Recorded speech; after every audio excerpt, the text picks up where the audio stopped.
Alright guys, what's going on? I'm coming to you here. I wanted to share a couple of pipes with you that came from Chris at REDTAIL Leather.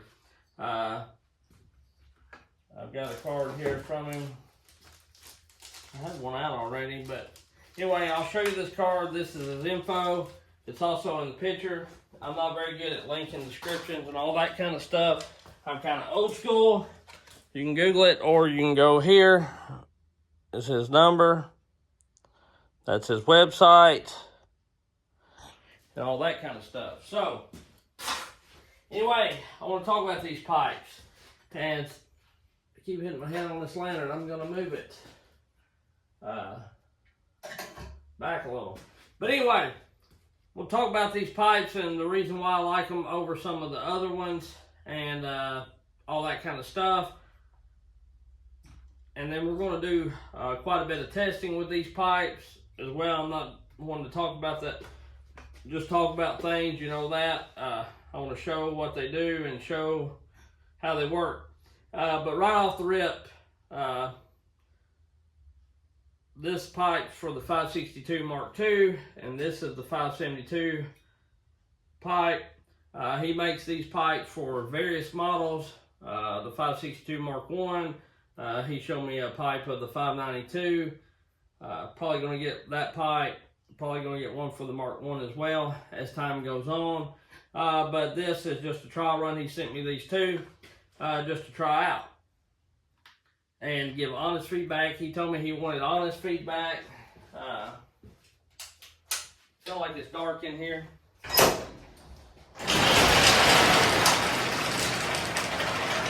Let the heat in, I guess. Let the cold out. Let the heat in. But anyhow, it is, you know, it is what it is. He told me he wanted honest feedback. I have run these pipes some. If you can tell, they are blued. They're not just the regular steel color. And, you know, I've run them some, but I've not run them a ton. I went ahead and put them on the saw because I wanted to run and get the feel of them. Later on, after I run them a bit, I've got a little bit of cutting coming up, so I'll run them a bit, get the feel for them. You know, I've already run mufflers like this a bit on my saw. And ones like these with the factory, you know, I made this deflector and opened up the factory port substantially more than what a regular muffler mod would be. What I do when I add that extra port is I take this all the way to the screw that keeps the screen in, and then I chop this off and make a whole new deflector and widen this out a lot, like double or quadruple the factory hole, but double what a normal muffler mod would be just by opening up that factory port. So anyway, I opened it up substantially, and we're going to see how that performs against this, as well as these mufflers like this. I'm going to run them against, going to swap out probably one day all three, get some times, get a log set up good where I can get some good times and averages and things. And let's see. But I do like these pipes. And I'm going to explain some of the likes that I have. For one, I like them because they weigh about the same, if not a little less, than a factory exhaust. As to where these, and I'm not making this video to down other people's exhaust or pipes. I'm just showing differences. Where these add about a half a pound.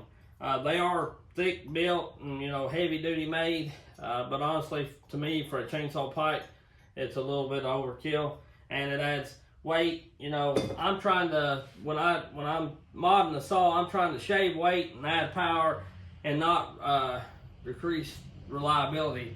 And I believe these pipes do that really, really well.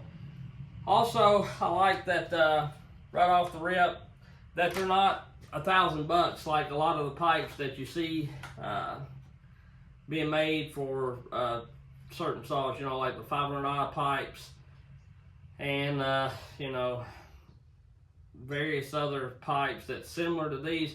I'm gonna say similar, not exactly the same. You know, they're $1,000 or close to it, $850. You know, these are the cheapest pipes that I've seen, actual pipes. These, no doubt about it, are just a smidge cheaper. But like I say, you're adding weight, and I don't really know the power difference, gains or differences right now, but we're going to go over that. Also, one thing with this, the reason why I've not had it on my 562 Mark I is you cannot run the heat deflector, the piece that goes in behind the exhaust. You know, the piece that normally would sit here in between your gasket and your cylinder head. As to where these you can, and I'll show you that here in a second. This part is too long. It works on the 572, I think. I'll have to look at the 572 I done. Yeah, it runs on the 572, but it will not run on the 562. It probably would work on the 562 Mark II, but the problem is this will have to be moved or lengthened to work. The outlet is big enough for the 562 Mark II, but you know, you just can't run the heat deflector, and I'm not crazy about that. Another thing I like about these pipes is it's very open. It's not real close to anything, you know. It like on the 562 Mark I, if I've got one here, yep. The distance between the case and the exhaust is really tight. You know, and to me, muffler builds heat. It heat soaks into your cases, and it just transfers through the whole saw. And that's one thing I like about these.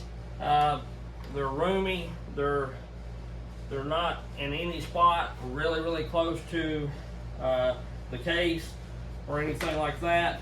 And so I like that. I feel like it lets the saw run cooler. And like I say, I like that you can run the heat shield because it keeps the hot air out from the recoil starter. Another thing I like about these pipes, just by looking at them right off the rip, and I'm gonna bring you in close, take you out of the stand and show you, is I love the finish on them. He does an amazing job as far as his welds.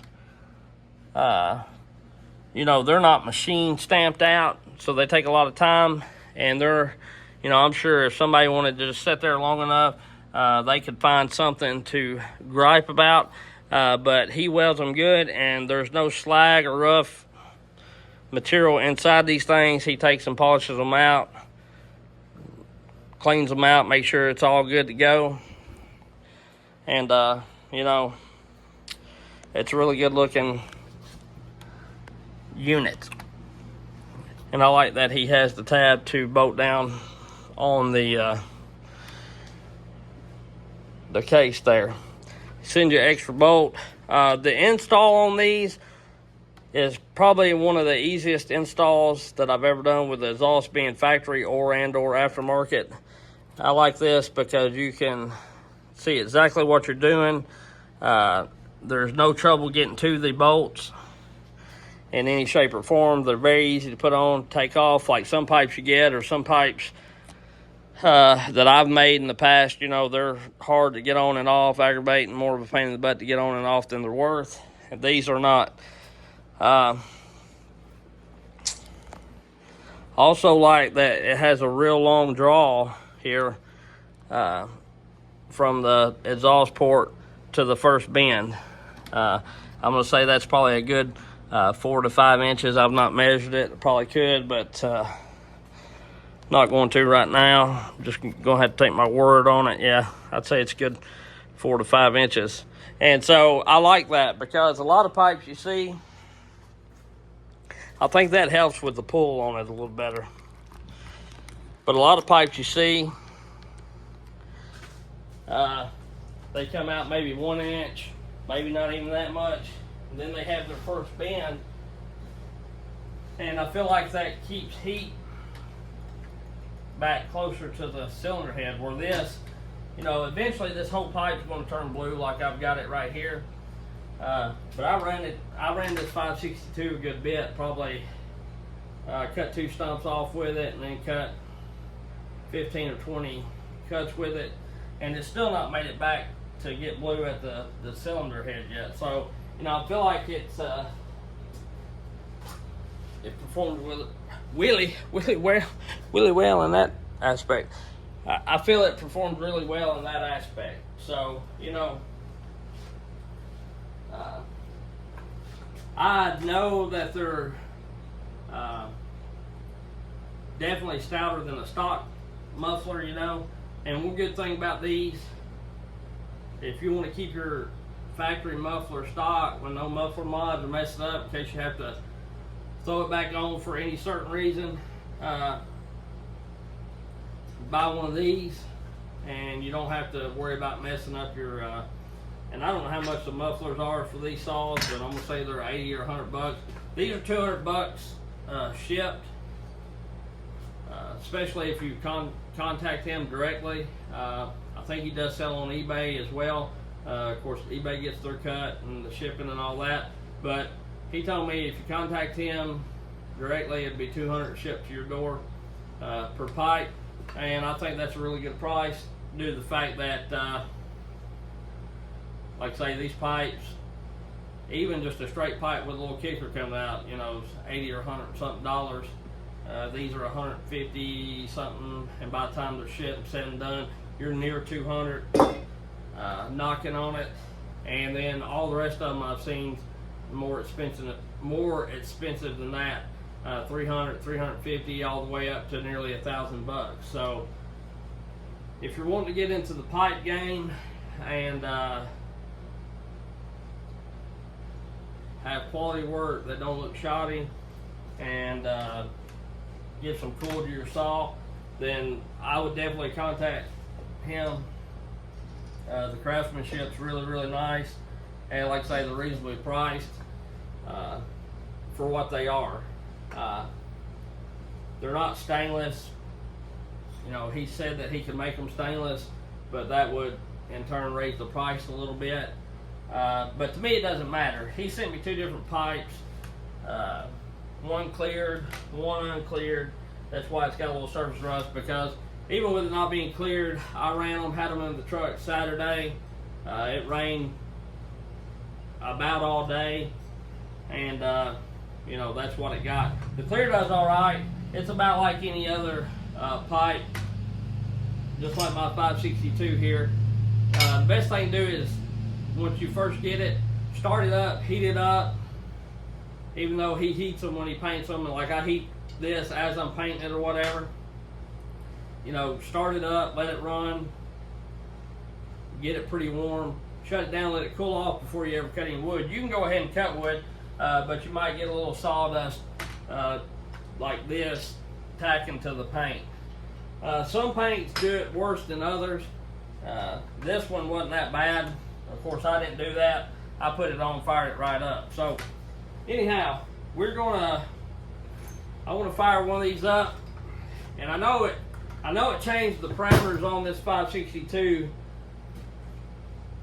quite a bit from this to that, because you know, it took the 562 Mark II a minute to find itself.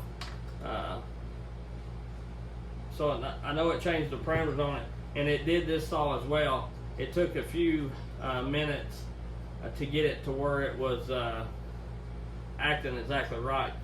I mean, it wasn't any trouble or nothing, but you know, what I'm getting at is, I'm just saying that you can tell that this pipe does something to the saw, because you got to do your test cuts to get it right. So anyway, we're going to fire it up. I'm going to let you hear it, and then the next video on these pipes will be in the wood cutting.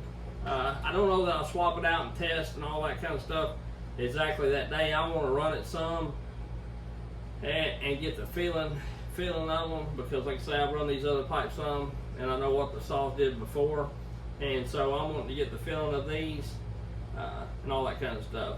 These pipes are loud, but they're not really any louder than any other muffler mod. And I think this pipe here is an inch or inch and an eighth, inch and a quarter, something like that. And I like the bigger pipe due to the fact that I find the small, I've had some pipes that I made and they have like a smaller pipe for the outlet, and like, you know, pretty good sized pipe, and then neck down to a short one, and it makes a real annoying cackly sound. These are pretty deep and throaty sounding. They sound pretty good, but they're not annoying, you know what I'm saying? But like any aftermarket exhaust, they are going to be louder than the stock muffler, and they're a bit louder than probably this, but really not by much, you know.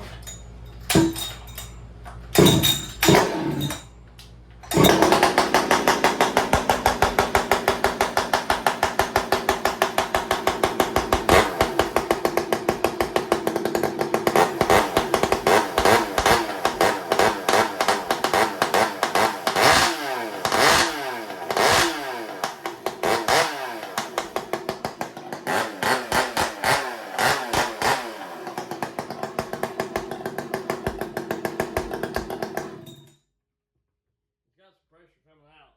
Like I say, it takes a solid minute to warm up and get acclimated. It's been sitting in this cool garage all day, and I just opened the door up and you know, getting hot. But anyway, I'm really excited about these pipes, and like I say, contact Chris at REDTAIL Leather if you're interested in them, and tell him I sent you, and we both greatly appreciate it. Thanks. We'll catch y'all later.